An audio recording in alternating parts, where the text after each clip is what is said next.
జపాలు, యజ్ఞాలు, యాగాలు, వాటి వల్ల కొంచెం పుణ్యం వస్తుంది, కానీ విశ్వశక్తి తీసుకోలేదు.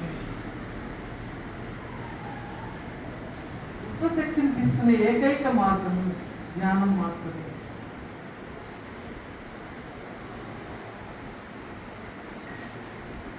ఆ పుణ్యం తరిగిపోగానే మళ్ళీ మనము భూలోకానికి నెట్టివేయబడతాము. క్షీణే పుణ్యే మత్స్యలోకం విశంతి అంటారు.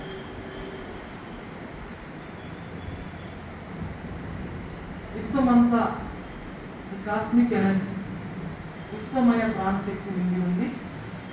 ప్రకృతి ఇవ్వడానికి రెడీగా ఉంది, మనము తీసుకోవడానికి రెడీగా ఉండాలి. ఆలోచనలనే అడ్డుతెర వేసుకొని ఉన్నాము.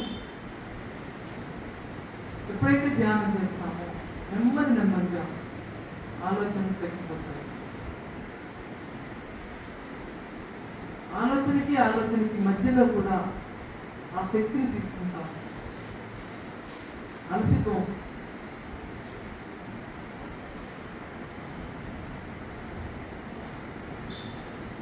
ఆత్మే పరబ్రహ్మ, జీవుడే దేవుడు, దేహమే దేవాలయం. దేవో దేవాలయ ప్రోక్త, జీవో దేవో సనాతన అని ఆది శంకరాచార్యులు గారు తెలియజేశారు. ఈ దేహమే దేవాలయం, జీవుడే దేవుడు.